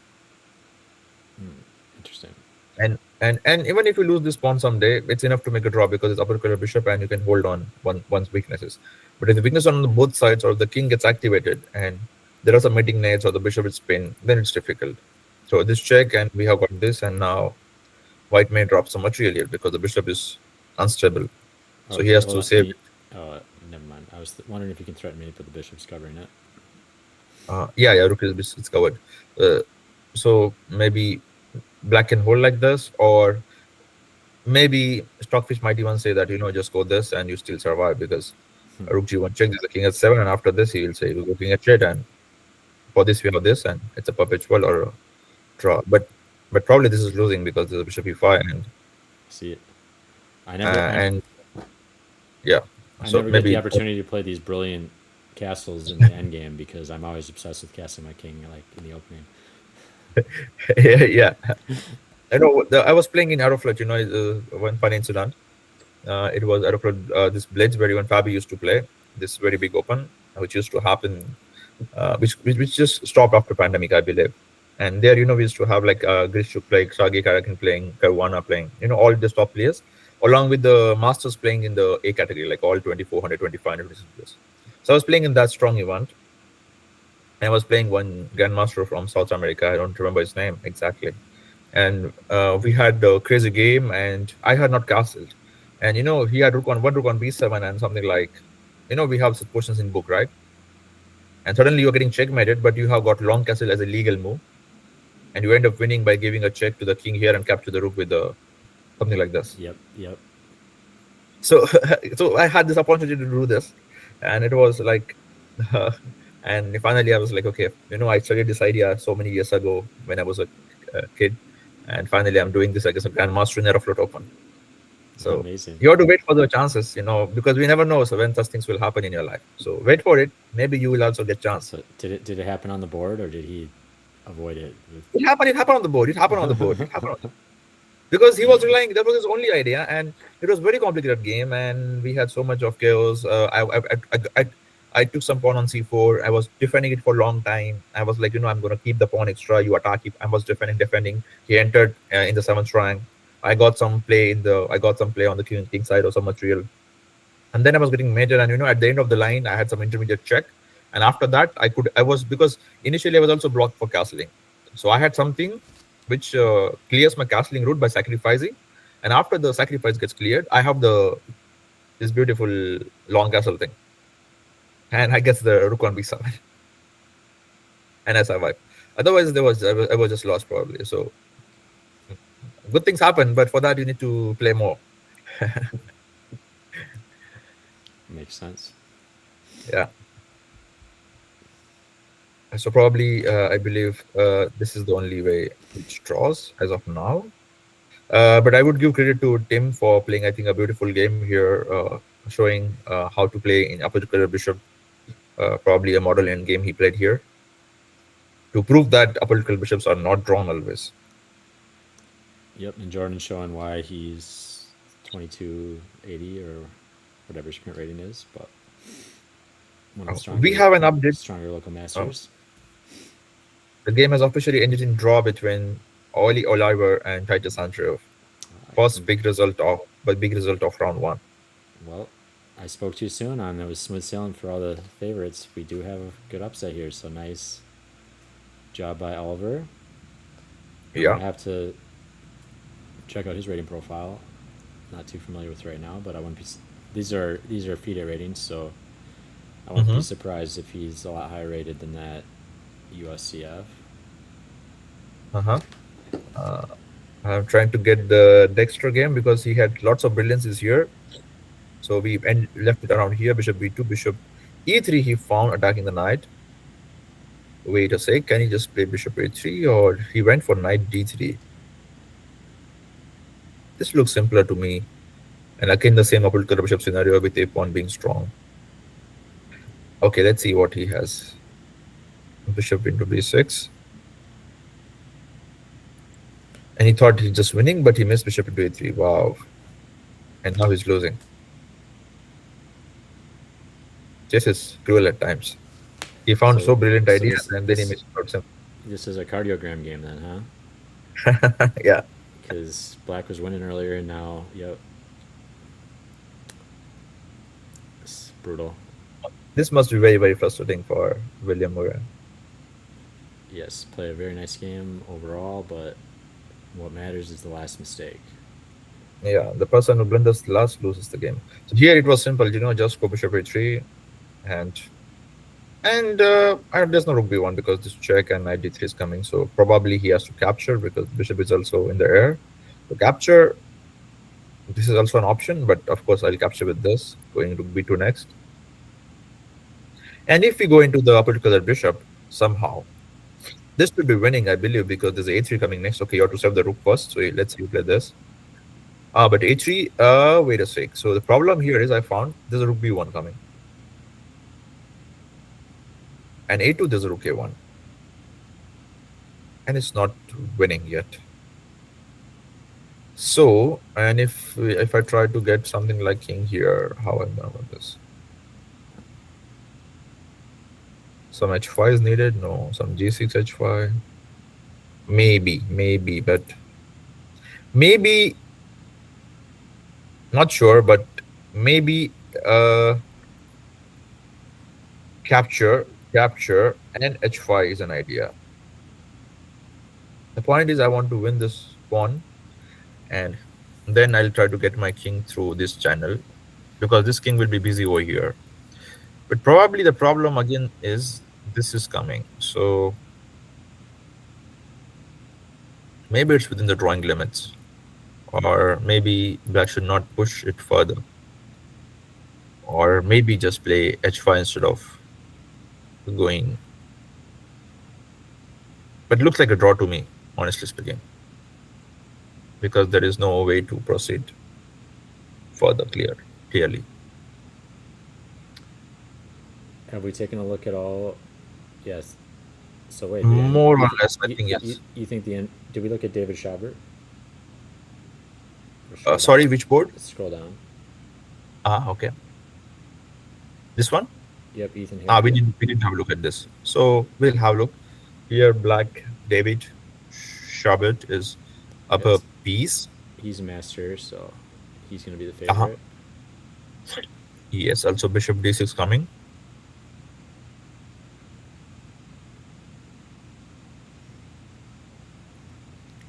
So he's winning. Let's have a look at from the beginning. He played Benoni.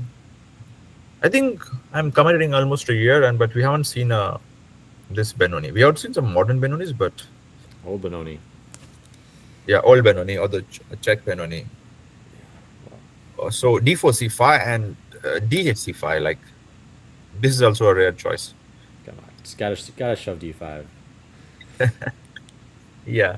So knight f3, knight f6, a3. Okay. So white just says, okay, I just want to play Queen's Gambit reverse. Accepted. What to do? And we get reverse position with tempo up for white. So always, guys, take first, and if he plays with knight, you go knight e4, and if they play with pawn, you go knight b3, c3, knight d4, bishop g5. Don't try to play like b3 because if you're playing against a master, they will close it, and you will have difficulties. To So me, Ethan, if you watch this game later, please note this. to me, it also feels like I feel like people are just so obsessed with getting their opponent out of prep. It's like way too exaggerated to me. It's like you can still just play a few moves of theory, and then people aren't going to know what they're doing pretty soon, no matter what. So you might as well just go for grab all that space instead of trying to get people out of book. Yeah. A lot of times the book moves are book moves for a reason. They're positionally good. Yeah, and then I think David just gets a dominating position. But f4 is still coming, right? But he loses bishop and e5, rook c1. What's happening there? I think queen needs to be moved first, or b6. B6 queen, b6 queen, d7. Maybe, yeah, something like this. Let's see. He played bishop d7, which is also fine. Bishop b2 is looking pretty sad. Yeah, and it was white who played b3, bishop b2. So when he had option to Wait, just so move now I kind of bishop. can't we just lock it down with e5 forever? Mm, I think there's no need to do much here because, or even you can capture simply. Okay, he doesn't want Uh, f6. He doesn't want f6 coming though. E5, f6, I guess. yeah, but it's not a big deal because the bishop is not active. And if the position gets open up, it's good for white. For example, imagine, let's say I say pass. You play f6, I capture, you capture, and I play queen e5, next move bishop d6. I know there's knight f3, queen g4 check, and stuff like that. But in general, it's not a big deal for black to be worried about because he has got two bishops or the pair of bishops. So yeah, Apart from that, uh, probably just taking is also a good idea because you can also open diagonal like this or put it behind and get it done like this. so you're seeing a lot different than me. A lot more king side attacking ideas. I was thinking about playing e5 as black myself, just trying to forever kill bishop b2 and then maybe move e5 is bishop also b7. good idea in case we have got, let's say, f6 as a black and bishop on this diagonal. So we have a target, like we can play b5, 4 or something like that and try to, do something on the queen side, which is what we do in like typical King's Indian positions, right? Yeah, So that's a good idea. but you're But here making there are bishop not like c5 a lot worse, I guess. yeah, that's why closing is not a good idea because we've got pair of bishops. So either capture or let him do something, let him open up, or maybe play moves like queen g3 or something which will disturb him. Yeah, it's about the net piece activity, and I'm a little too fixated on killing my opponent's piece activity from a black's perspective. So that makes sense. E- Got to go more for maximizing your own pieces, not just obsessed with that bishop b2. But it's already dead. It doesn't need a pawn reinforcing d4.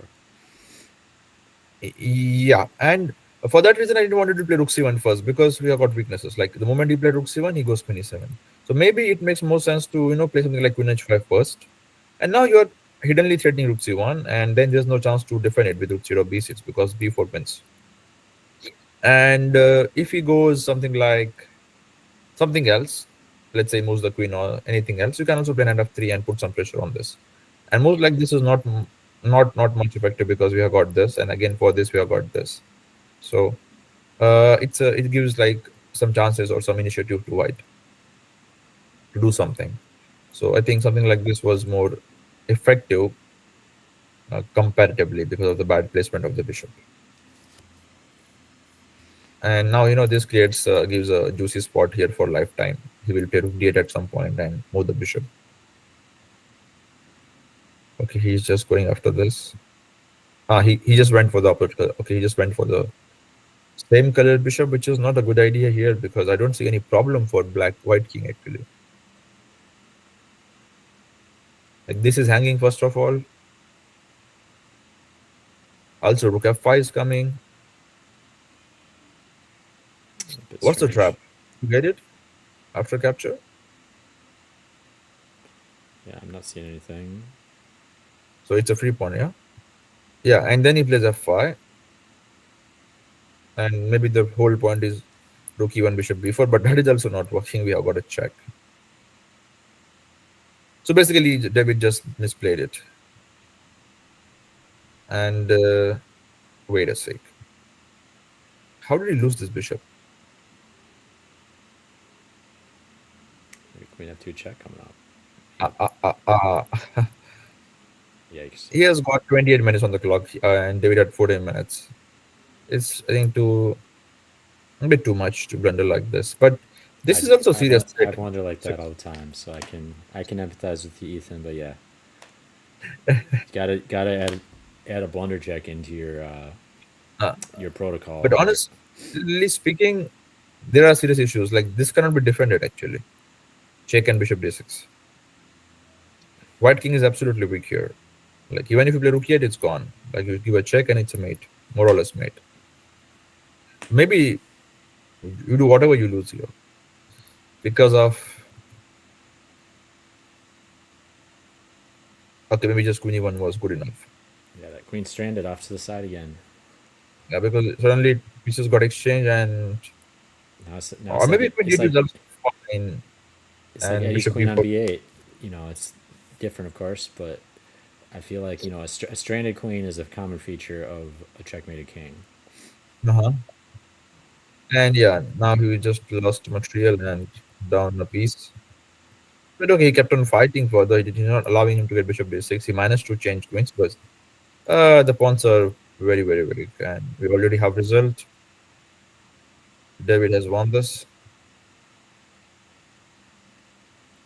And this was the final position.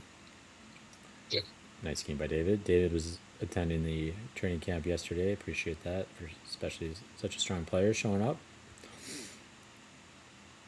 So Yeah, hopefully we can get him on the channel sometime soon. yeah. Where is from? I believe he's Any idea? local. Okay. So yep, Nice to he's one of our. You know, we got a whole group. You know, we don't have a ton of international masters like your area and grandmasters, but we got uh-huh. a lot of experts and national masters. Mhm. So and he's in that group. Uh-huh. I think Sammy did well. Sammy made GM norm Yeah, last month or something. Uh, Sammy's our standout. Yep, Sammy's got IM norm, or sorry, he's an IM of course, and then he's GM got norm, yeah, yeah. one GM norm. He actually earned for finishing better than Robbie. Robbie was playing in the same close Tournament. Yeah, yeah, yeah. Yeah. close norm events, and Sammy won that tournament. Got a GM norm. Sammy's currently over in Europe and Asia playing in various tournaments, and he's currently playing in Yeah, I saw him playing somewhere. Yeah, yeah, yeah. I think Abu I was Dhabi playing in Masters. Yep, Abu Dhabi, Abu Dhabi. Yeah, yeah. so Abu Dhabi Masters right now. You guys can go check that out. That's why he's not here at Roger Hale, but he would have played otherwise. He told me, Yeah. but hey, can't fault Sammy for traveling the globe for a summer of chess. That sounds like a fun time. Yeah.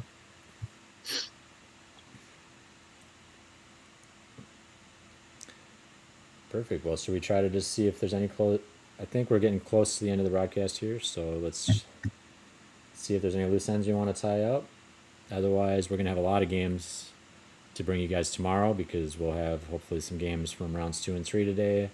Can maybe ask Eddie or Dane what some flashy ones were. We can recap some of those and then cover round 4 as well tomorrow. We'll be on from 11 until 1 tomorrow. Maybe a little, Yeah. maybe longer if we got a lot of games to cover. But thanks so much for the commentary today, Nubair. Yeah. Thank you so much, Chris, and thank you guys for joining us and Yeah, thanks to all the being viewers. with us. So Thank you we'll all. see you guys tomorrow, and thanks for watching the replay. Anyone who watches the replay, and yeah, thank you so much.